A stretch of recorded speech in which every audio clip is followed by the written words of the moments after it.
I have been a long time making up my mind to write this story. It is a true one, and that makes it hard to tell.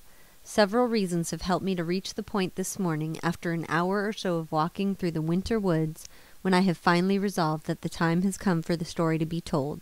Some of the reasons are in the many letters which I have received over the years from parents with a child like mine.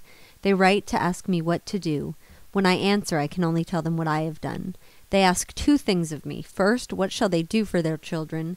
And second, how shall they bear the sorrow of having such a child?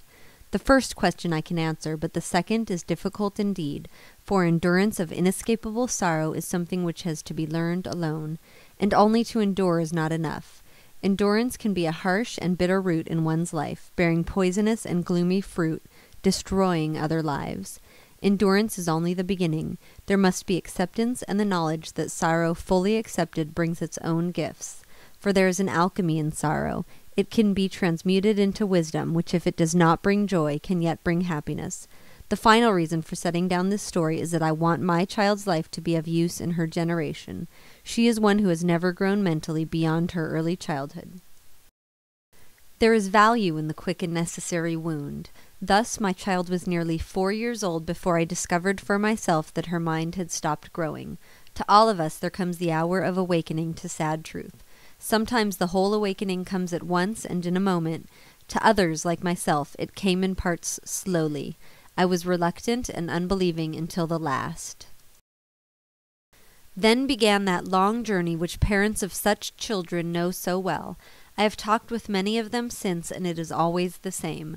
Driven by the conviction that there must be someone who can cure, we take our children over the surface of the whole earth, seeking the one who can heal.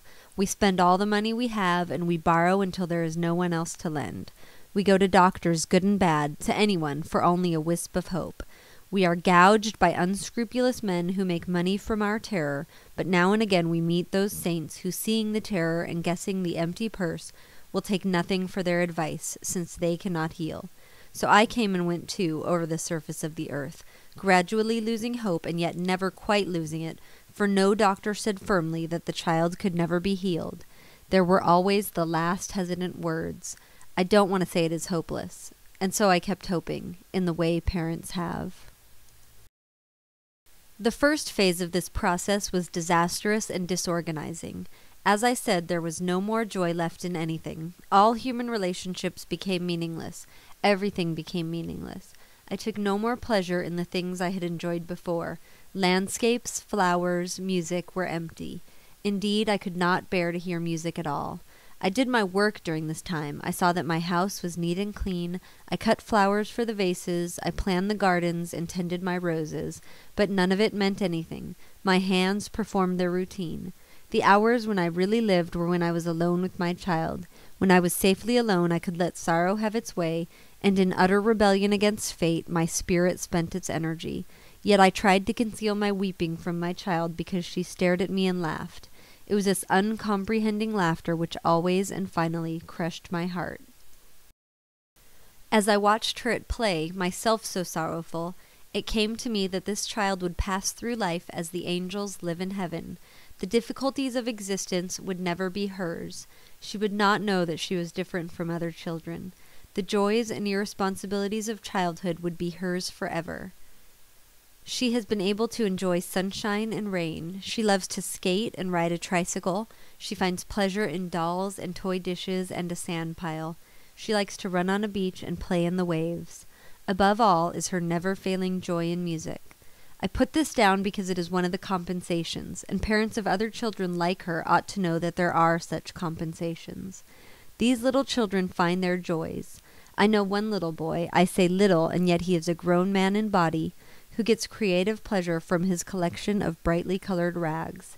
He sorts them over and over again, rejoicing in their hues and textures. He is never wearied of them. The parent learns to be grateful that pleasure finds its expression, if not in ways that benefit the world, at least in ways that satisfy and enrich the child. So what I would say to parents is something I have learned through the years, and it took me long to learn it, and I am still learning. When your little child is born to you, not whole and sound as you had hoped, but warped and defective in body or mind, or perhaps both, remember this is still your child. Remember, too, that the child has his right to life, whatever that life may be, and he has the right to happiness, which you must find for him. Be proud of your child, accept him as he is, and do not heed the words and stares of those who know no better. This child has a meaning for you and for all children. You will find a joy you cannot now suspect in fulfilling his life for and with him. Lift up your head and go your appointed way. I speak as one who knows.